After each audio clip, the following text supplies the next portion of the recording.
Olá pessoal, esta aula é sobre seções críticas em sistemas de tempo real. Trata-se do capítulo 12 do livro. E, nesta terceira parte, nós vamos conhecer o Priority Ceiling. O protocolo Priority Ceiling, ou prioridade teto, ele estende a herança de prioridade para, primeiro, eliminar a possibilidade de deadlock, e depois também para reduzir o tempo de bloqueio no pior caso. Uma premissa do Priority Ceiling é que a gente precisa saber antes da execução quais recursos cada tarefa usa, mas no ambiente de tempo real crítico, embedded systems, isso não é um requisito muito difícil de atender. A ideia de teto de prioridade, né, vem do fato de que a gente vai calcular um teto para cada recurso, que nada mais é do que a mais alta prioridade entre todas as tarefas que usam RI. Então, eu tenho 3 tarefas que usam o recurso I, eu vejo qual delas tem a prioridade mais alta e essa é a prioridade teto entre os usuários do recurso RI. E vamos denotar PI, o teto do recurso I.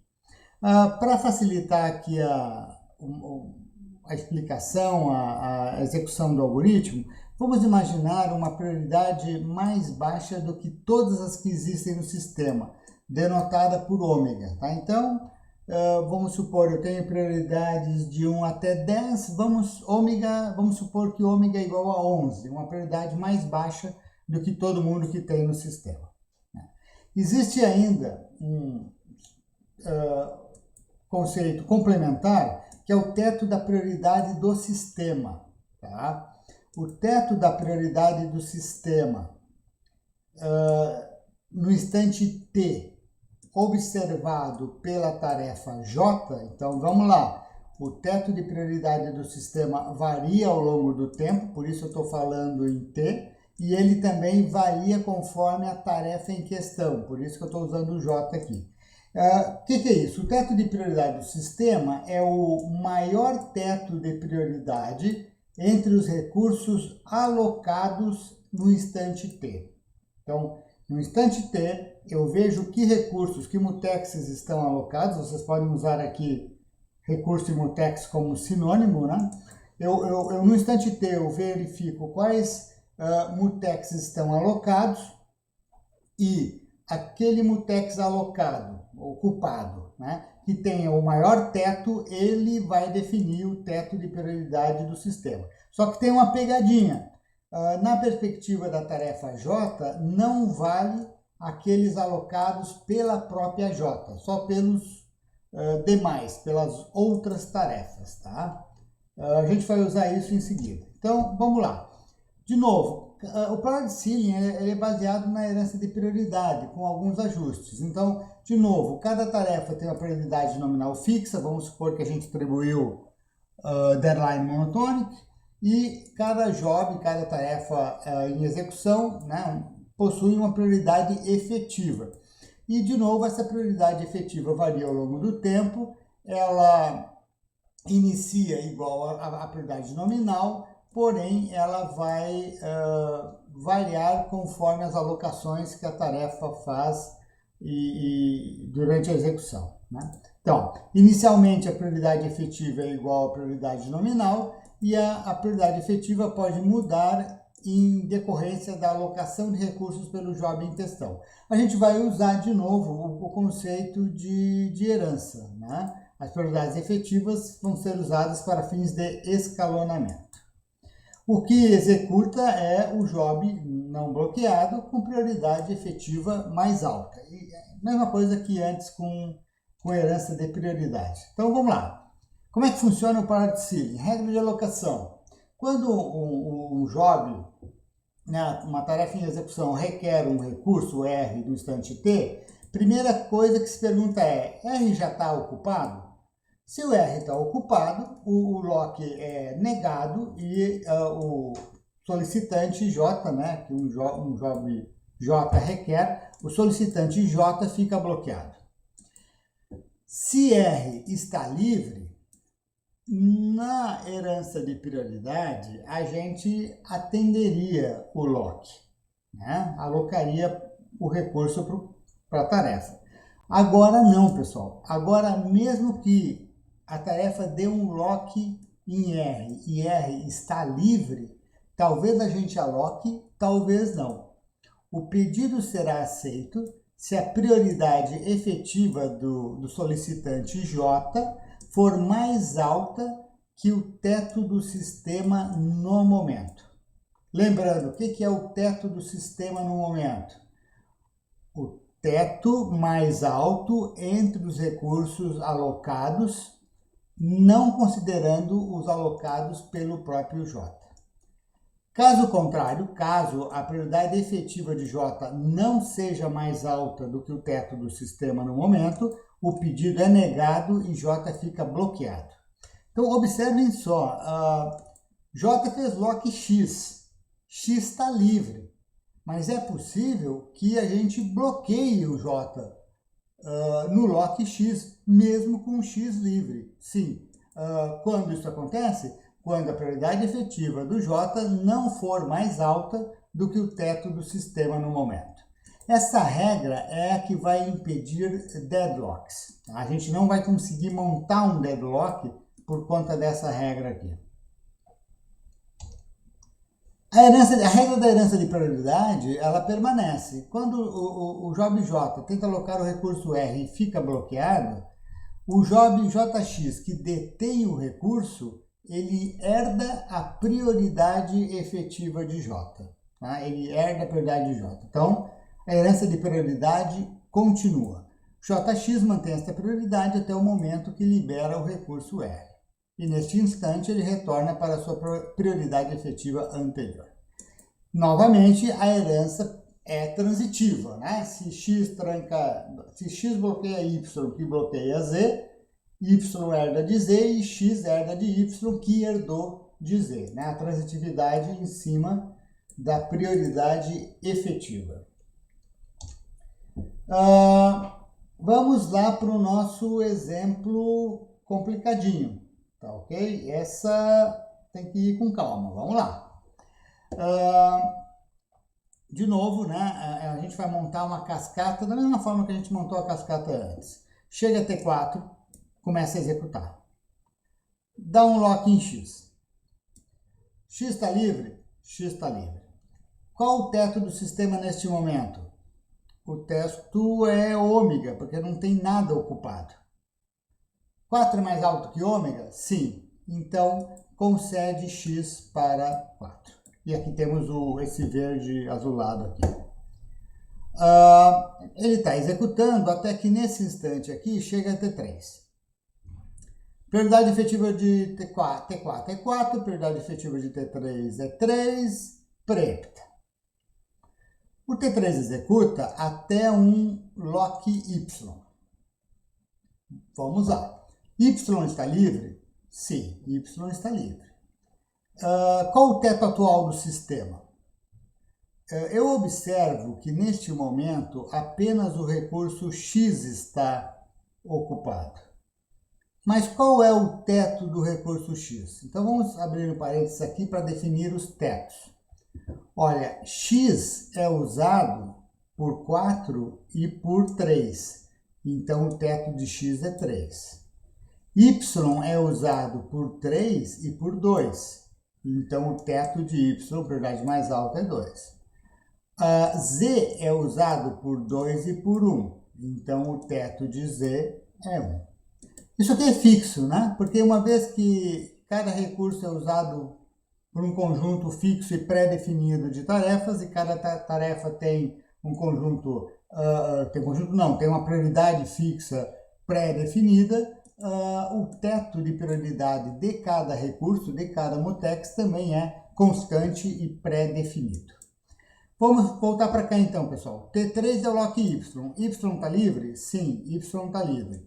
Qual o teto atual do sistema? Eu estou vendo aqui que o único recurso alocado é o X. E ele não é alocado por T3, então está valendo. Qual o teto de X? O teto de X é 3. A prioridade de T3 é mais alta do que 3? tem que ser mais alta, tá? Igual não vale. E a resposta é não. A prioridade efetiva de T3 não é mais alta que 3. E, portanto, a gente nega o pedido e bloqueia T3. Nega o pedido e bloqueia T3. Isto fará com que a execução retorne para T4, que é a única tarefa apta no momento. E T4 está bloqueando T3. Então, T4 herda a prioridade de T3 e passa, então, a executar com prioridade efetiva 3, embora sua prioridade nominal seja 4. Executa, executa, executa, executa. Com o X, chega a T2. Prioridade de T2, 2. Prioridade efetiva de T4, 3. Herdada, né? 2 é mais alto. Beleza. Preempta, roda a tarefa 2. Tarefa 2, executa, executa, executa até um lock Z. Vamos analisar. Z está livre? Sim, Z está livre. Ok. Qual o teto atual do sistema? O único recurso alocado é o X, cujo teto é 3. No entanto, a tarefa 2 tem prioridade 2, a qual é mais alta que 3. Portanto, ok, T2 pode prosseguir. Ele consegue o recurso Z, pintado aqui em vermelho, e prossegue. Ele executa mais um pouco até este ponto onde ele tenta um lock Y. Né? Lembre-se que existe aqui um aninhamento aqui, ZY. Lock Y. Bom, vamos lá de novo. Y está ocupado? Não, Y está livre. Qual o teto atual do sistema? Vejamos, os recursos, os mutexes alocados por T2, ele próprio, não entram na conta. Se a gente tira o T2 fora, o que está ocupado no momento? Apenas o X. Apenas o X. Qual o teto do X? O teto do X é 3. Prioridade de T2 é mais alta que 3? Sim. Então está ok, o lock tem sucesso e T2 recebe o Y para usar. E aqui nós temos então o azul e o vermelho representando isto. O T2 está usando Y e Z simultaneamente. Roda um pouco, roda, roda, roda, pimba, chegou a tarefa 1, que é o cara mais alto, prioridade mais alta do sistema. Quem está rodando? Tarefa 2, cuja prioridade efetiva é 2, chegou a T1, prioridade nominal e efetiva 1, preempta. Roda o T1. Roda o T1, aí o T1 dá um lock Z. Vamos analisar. Z está livre? Não. Não, Z está ocupado. Então isso aqui é um bloqueio direto, tá? Bloqueio direto. O cara dá lock em Z, Z está ocupado, bloqueio direto, T1 bloqueia. T1 bloqueia e a gente vai executar então a T2. Só que observe que como T2 está bloqueando T1 por conta deste recurso Z, ela vai herdar a prioridade de 1. Então, depois que T2 bloqueou T1, T2, que tinha a prioridade nominal 2, passa a ter a prioridade efetiva 1. Tá? Uma outra coisinha que eu esqueci de falar, né? Aqui no diagrama ocorreu simultaneamente a liberação de Y por T2 com a chegada do T1. Na verdade não muda nada, né? Porque a liberação de Y por T2 ela não causa nenhuma diferença no diagrama. Né? Colocar essas duas coisas aqui simultaneamente talvez dificulte um pouco o entendimento do aluno, mas eu vou ter que considerar uma antes da outra ou vice-versa, mas qualquer ordem que vocês considerem aqui, a chegada de T1 e o unlock de Y por T2, o diagrama vai ser igual, não vai mudar nada. Bom, então nós temos agora aqui nesse quadrado vermelho T2 executando, ainda de posse de Z, com a prioridade efetiva 1, porque ela herdou de T1, está bloqueando o T1. Quando o T2 finalmente dá um unlock Z, ele libera Z e libera T1 e perde a herança. Ao mesmo tempo que perde a herança e retorna para sua prioridade 2, ele libera T1 com prioridade 1, prioridade mais alta, e T1 passa a executar preemptando T2. T1 usa o Z, T1 libera nesse ponto o recurso Z, mas isso não afeta nada, executa mais um pouco e conclui. Quando ele conclui, qual é a tarefa apta de mais alta prioridade? É T2. T2 executa, conclui. Quando volta aqui para baixo, quer dizer, T3 continua bloqueada, né? A gente vai executar T4. T4 executa, libera X. Quando o T4 libera X, ele perde essa herança de prioridade. E, ao mesmo tempo, nós temos que reavaliar aquele lock Y pendente lá de trás. Porque depois do unlock X, se a gente olha aqui, a gente pergunta, tá, o T3 está nesse lock de Y aí. Y está ocupado? Não, Y está livre. Tá. Qual o teto do sistema nesse momento? Olha, nesse momento aqui, não tem nada ocupado. Então, o teto do sistema é ômega. E T3 tem, obviamente, prioridade mais alta que ômega. E, portanto, o lock tem sucesso. E o azul aqui representa o Y sendo usado por T3. Depois ele dá um lock X. Vamos lá. X está ocupado? Não, X está livre. Qual o teto do sistema? O único recurso ocupado no momento é o Y, mas é pelo próprio T3, então não conta. E, portanto, o teto do sistema, nesse caso, é ômega. E eu posso conceder o lock X para T3. E aqui nós temos o verde e o azul juntos representando isso, né? O T3 está usando o Y verde e o X azul. Quando finalmente o T3 dá um unlock X, ele libera o X, fica usando só o Y, né? Mas tudo bem, não muda nada. Quando ele dá lock Y, ele libera o recurso, mas ele continua sendo a prioridade mais alta, então ele que executa até conclusão. Quando conclui, bom, aí a única tarefa apta na lista, na fila de aptos é a própria T4, e a T4 vai até o fim. Tá? Então, o que muda aqui no Priority Ceiling é que antes, se o cara dava um lock X e X estava livre, estivesse livre, a gente alocaria o X imediatamente. Agora não, a gente vê, para aí, o que mais está alocado no sistema, né? Qual é esse teto, e essa regra ela vai me tornar impossível o deadlock. É possível demonstrar isso, mas apenas via um exemplo simples. Imaginem que a gente dá o lock Y aqui, para o T3. Tá? Em seguida, o T3 dá um lock X. Se o T3 dá um lock X, ele vai bloquear, porque o X está com o T4. Ele vai bloquear e a gente volta para T4. Aí T4 dá um lock Y, que a gente concedeu aqui em cima, nessa posição. Aí eu teria o quê? Pô, o T4 está num lock Y bloqueado e está retendo o X. E aí em cima nós temos o quê? O T3 bloqueado no X, retendo o Y. Deadlock. Então, ao negar Y para T3, embora Y esteja livre, eu estou tomando uma medida defensiva para tornar impossível a ocorrência de deadlocks. Quem teve oportunidade em algum momento de estudar o algoritmo do banqueiro para impedir deadlocks, é o mesmo princípio, tá? Caso alguém conheça o algoritmo do banqueiro lá, provavelmente de alguma disciplina de sistemas operacionais ou programação concorrente. Então, pessoal, esse é o Priority Ceiling. Como é que se compara a escala de tempo do Priority Ceiling com aquela da herança de prioridade que nós vimos no vídeo anterior? E tá aqui, ó. Em cima tem a escala de tempo de herança de prioridade e embaixo tem a escala de tempo do novo Priority Ceiling, teto de prioridade. O que aconteceu?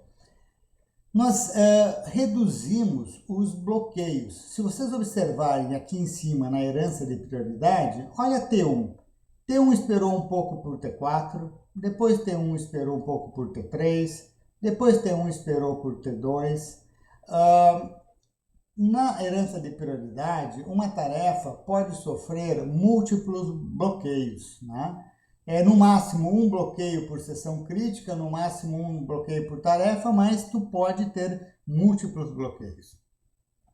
O que aconteceu aqui embaixo? Negativo.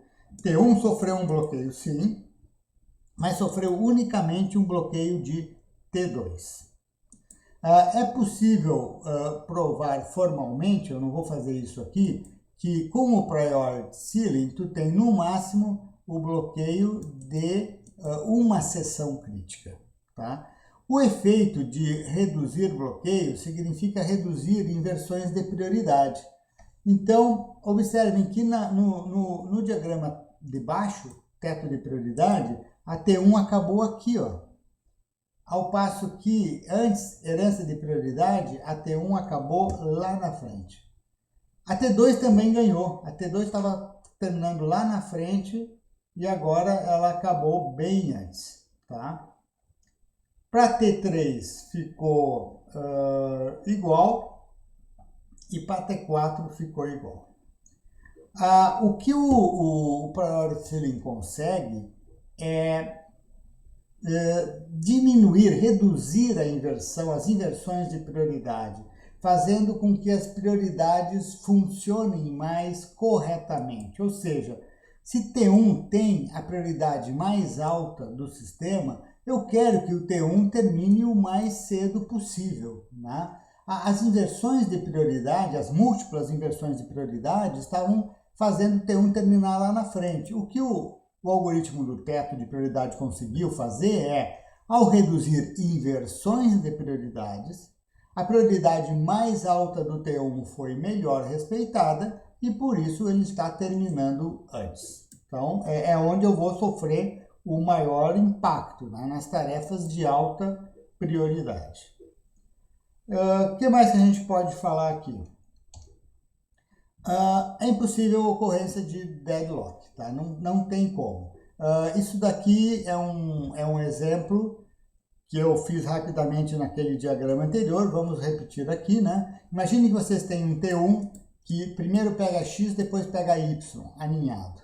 E vocês têm um T2 que primeiro pega Y e depois pega o X aninhado. Ou seja, a receitinha de bolo para deadlock. Observem que aquela regra de pegar os recursos na ordem sempre fixa, né?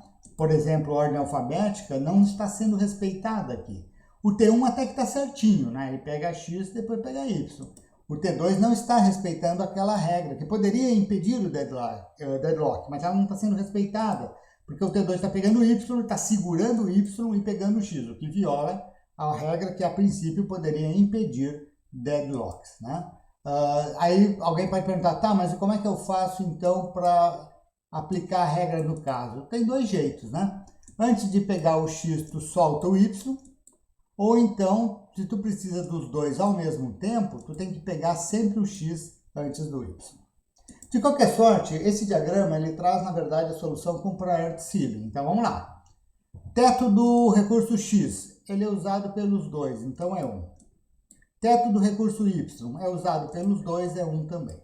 Vamos lá tentar montar o deadlock, pessoal. Chega a T2, executa, beleza. Lock Y, tá aqui, né? T2, lock Y, T2, lock Y. Lock Y, Y está livre? Sim, está livre. Qual o teto do sistema no momento? Não tem nada alocado, é ômega. Então, ok, Y é concedido, T2 está executando. Aí chega o T1. T1 executa um pouquinho e dá um lock X. Esse cara aqui, né? T1 chega aqui e dá um lock X, lock X. X está ocupado? Não, X está livre. Ok. Qual o teto do sistema? Eu observo que Y está alocado por outra tarefa. E Y tem um teto 1. Então, o teto do sistema é 1. T1 tem prioridade efetiva mais alta que 1? Não. É igual, mas não é mais alta. Então, a gente nega o lock, T2 vai continuar executando e mais, T2 vai executar com a prioridade herdada de T1. Aí T2 executa mais um pouco, dá o lock X, que é aqui, né, esse lock X, e X está livre? Sim, X está livre. Qual o teto do sistema? Bem, tirando os recursos alocados pelo próprio T2, não tem mais nada alocado e, portanto, o teto é ômega e o X é concedido. T2 usa x e y simultaneamente, libera o x, ok.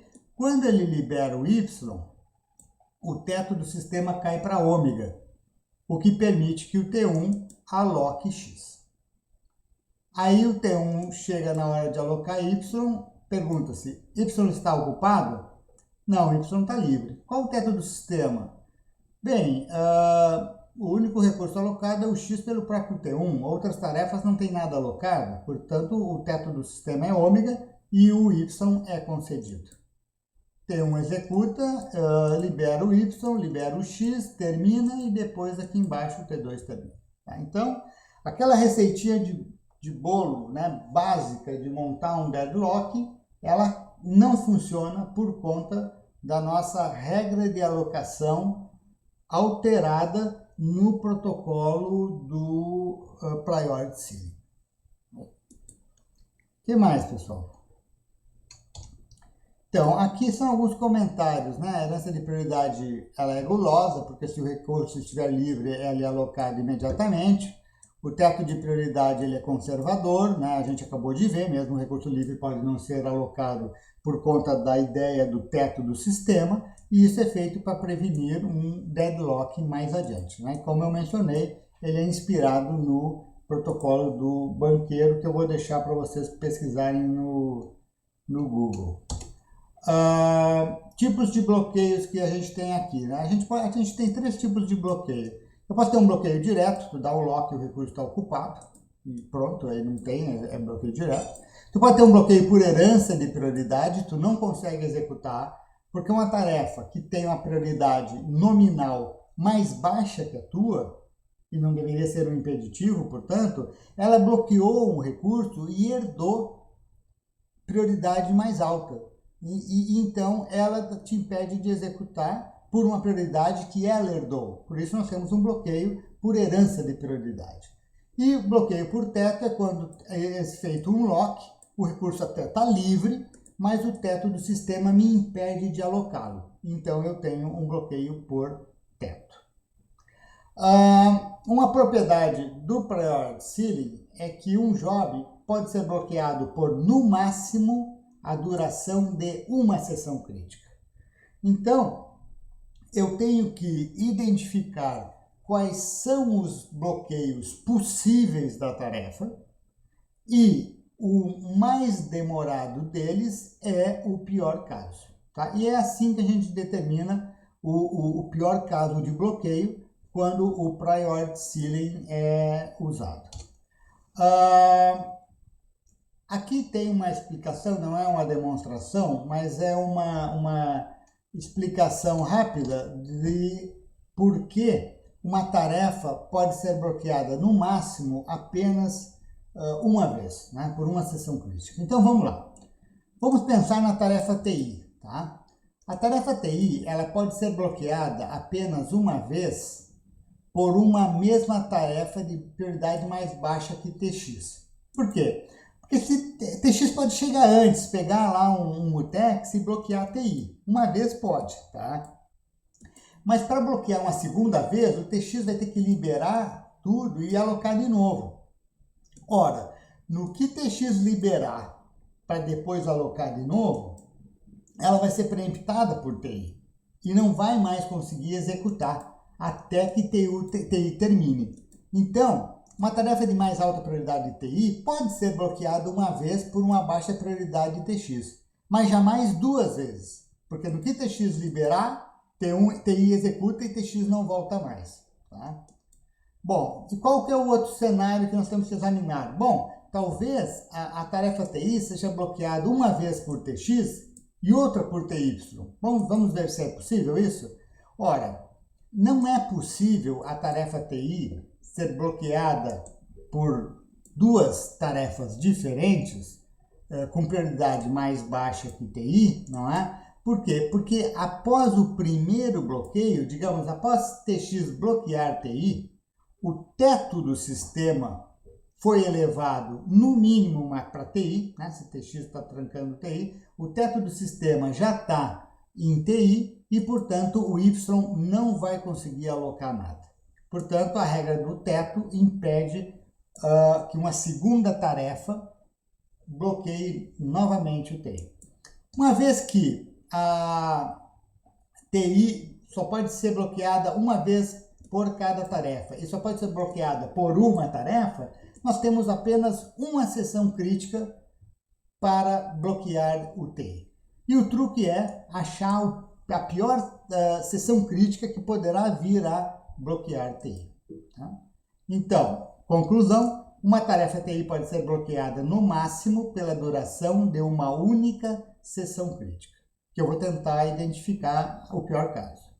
Não importa quantas tarefas compartilhem recursos com a tarefa TI, né? E também, no caso de aninhamento, vale a sessão crítica mais externa, né? O pior cenário, quer dizer, se eu tenho uma sessão crítica de 20 e dentro dela uma sessão crítica pequenininha de 10, vale o 20, certo? Vale a sessão crítica externa no caso de aninhamento. Então, pessoal, a última etapa aqui desse vídeo, né, é descobrir qual é o pior caso para uma dada tarefa. Então, vamos a um exemplo. O que pode acontecer aqui, pessoal? Vamos lá. Eu quero determinar o pior caso de bloqueio para cada uma das minhas 3 tarefas. Aqui nós temos o grafo. É um exemplo onde T3 usa Y por 5 unidades, T2 usa X por 2 unidades, T1 usa Y por 1 unidade e T1 usa X por 3 unidades. Vamos lá. Qual o bloqueio que sofre T3? Por definição, bloqueio é ser atrapalhado por tarefa de mais baixa prioridade. Como a tarefa 3 é a de mais baixa prioridade do sistema, ela não sofre bloqueio nunca. Não tem ninguém abaixo dela para bloquear ela. Então, o tempo máximo de bloqueio de tal 3 é 0. Tá? Por definição, é 0. Tarefa 2, vamos lá. Vamos olhar aqui. A tarefa 2, ela usa diretamente o X. Mas o X só é usado por 1. E se ela for atrapalhada por 1, não é bloqueio, é interferência. Então, bloqueio direto realmente não tem. O que mais que pode acontecer? Ora, a T2 pode querer pegar X e X estar livre, né? Mas imagine que o T3 antes pegou Y. Se T3 pegar Y antes, o teto vai para 1. E T2 será bloqueada. Então, a T2 pode sofrer bloqueio de T3 por teto, caso o T3 pegue Y e erga o teto do sistema. E quanto tempo vai durar esta sessão crítica do T3 erguendo o teto do sistema? É a duração do T3 usando Y e, portanto, é 5. Então, T2 sofre bloqueio por teto de T3 por 5 unidades. O que mais? Posso ter bloqueio por herança? Posso. Porque, olha só, imagine o seguinte. T3 pegou Y. Aí chegou o T1, bloqueou no Y. T1 passa sua prioridade para T3. T3 herda a prioridade de T1. T3 rodando com T1, o coitado do T2 não roda. E, portanto, eu tenho um bloqueio por herança do T2 por T3. De novo, qual a duração? 5. Tá? Só que pelo slide anterior, nós sabemos que sempre acontece um bloqueio só, uma sessão crítica só. E eu vou considerar o pior caso. E o pior caso aqui é 5. Portanto, o pior cenário de bloqueio para a tarefa 2 são 5 unidades de tempo. E a tarefa 1, pessoal? Vamos lá. A tarefa 1 é mais complicada, porque normalmente quem está mais em cima tem mais chance de ser bloqueado. Vamos lá. Se a T1 pegar e fizer um lock X e o X estiver ocupado por T2, temos um bloqueio direto, que vai durar 2 unidades de tempo, que é esse daqui. Se T1 tentar pegar Y e Y está ocupado por T3, temos um bloqueio direto que vai durar 5, que é esse daqui. Tá? Aqui tem um caso que eu coloquei aqui, mas na verdade não faz muito sentido, que é o seguinte, Alguém poderia dizer assim, olha, quando o T3 pega Y, ele eleva, né, o teto do sistema para 1, né, que é o teto de Y. Olha, se o teto está em 1, T1 não pode alocar nada, porque não tem prioridade mais alta que o teto. Então, a princípio, a gente poderia pensar em bloqueio por teto também, de T3 por 5 unidades. Mas, na verdade, esses dois aqui, eles são exatamente a mesma coisa, né? Uma vez que T3 pegou Y, T1 tem o bloqueio direto e T1 tem o bloqueio de teto. Só que na hora que o T1 fizer lock Y, qual que é a primeira pergunta que a gente vai fazer? A gente vai perguntar assim, Y está ocupado? Sim. Então acabou. T1 tem bloqueio direto, tá certo? Então este item aqui, bloqueio por teto, eu vou desconsiderar, vou apagar esse. E lembrando ainda que somente um é possível, né? Eu vou escolher entre esses dois aqui. E, no caso, eu vou usar 5. Né? Então, eu vou dizer, olha, o pior cenário neste sistema é aquele quando a tarefa 1 recebe um bloqueio direto da tarefa 3, duração de 5 unidades. Então, o bloqueio da tarefa 1 é 5, no pior caso. Isso daqui, então, é um resumo, né, do que eu acabei de fazer.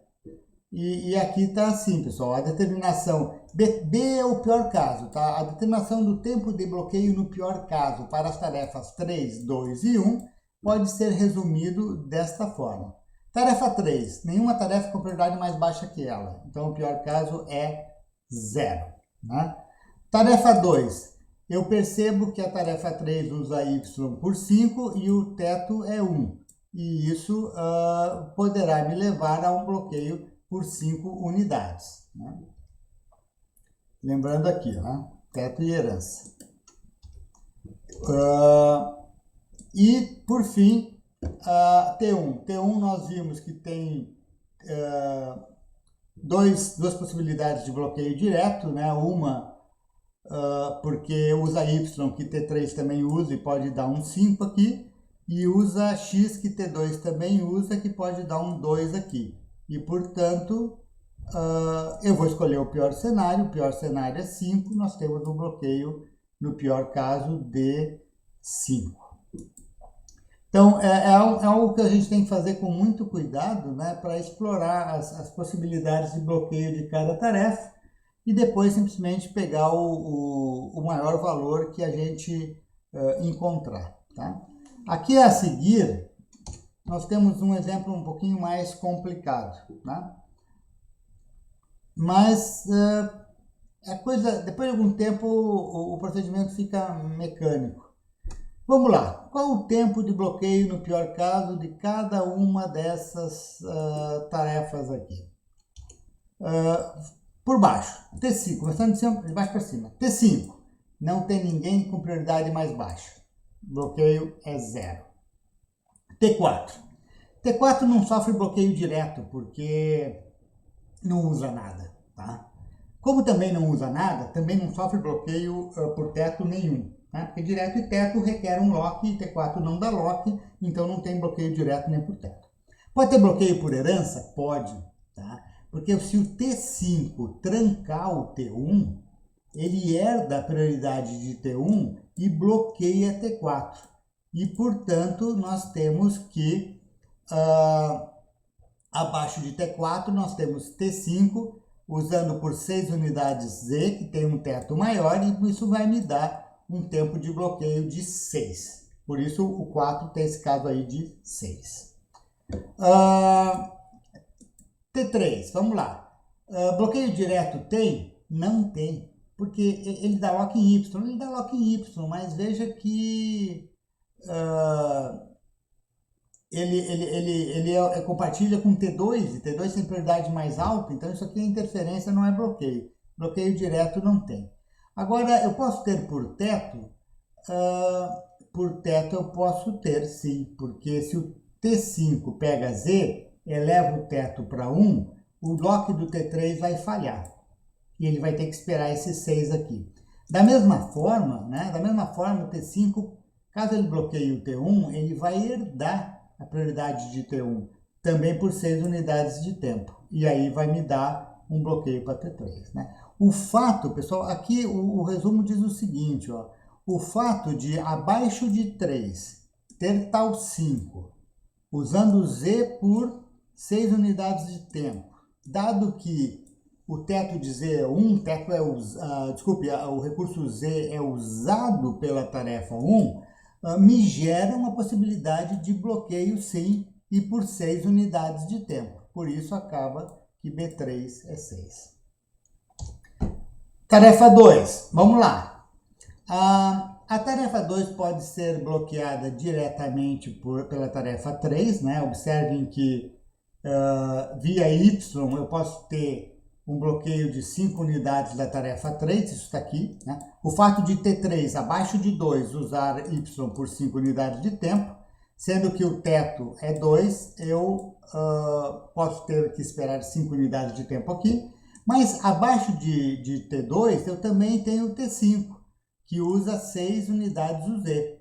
Pode herdar a prioridade por 6 unidades, ou pode estabelecer um teto por 6 unidades. Então, o fato de T5 usar Z por 6 unidades de tempo e Z ter um teto superior a tal 2, me gera um ambiente também de bloqueio por 6 unidades de tempo, seja teto, seja herança.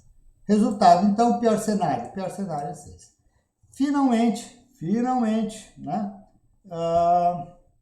Tarefa 1. O que tem aí embaixo dela? Vamos lá. Eu tenho a tarefa 2 que usa Y por 4 unidades de tempo.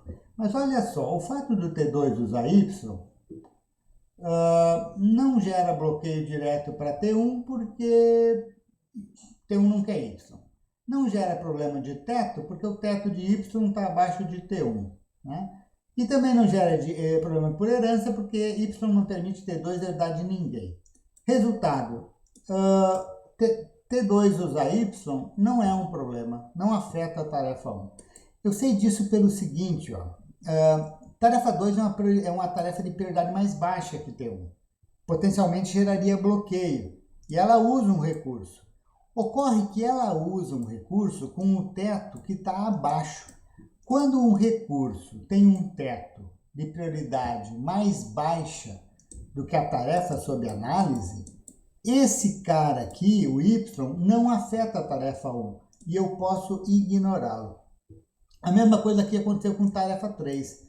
A tarefa 3, ela tem prioridade mais baixa que a tarefa 1, potencialmente bloqueante, né? E ela usa um recurso que potencialmente geraria problema de teto, de herança, né, indireto.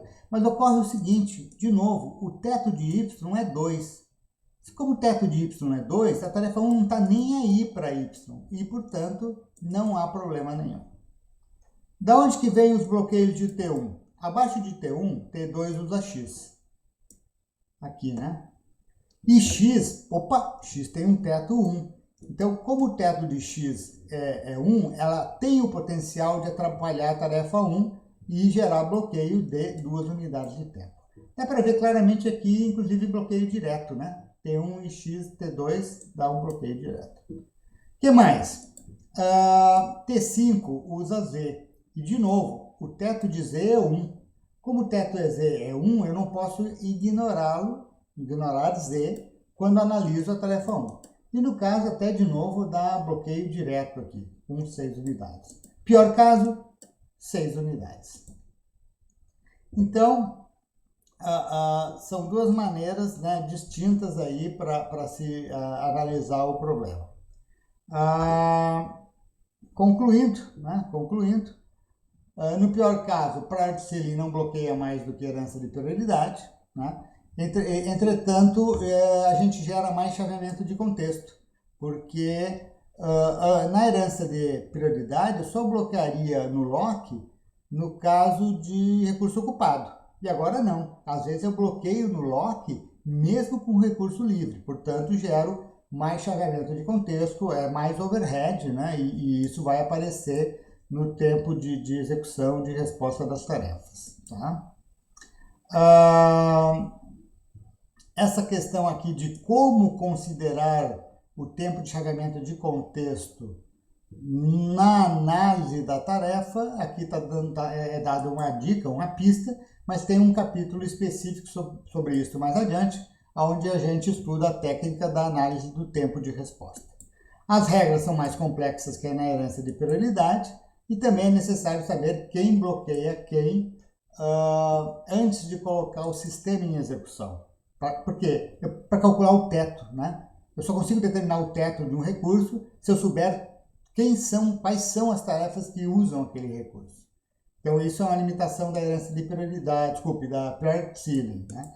Herança de prioridade, não. Herança de prioridade, eu ponho todo mundo para rodar e eu não preciso saber de antemão quem executa quem. Tá?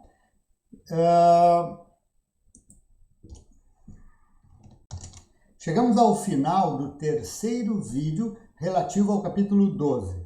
Mais detalhes sobre o Priority Ceiling vocês encontram no meu livro Fundamentos dos Sistemas de Tempo Real. Até mais!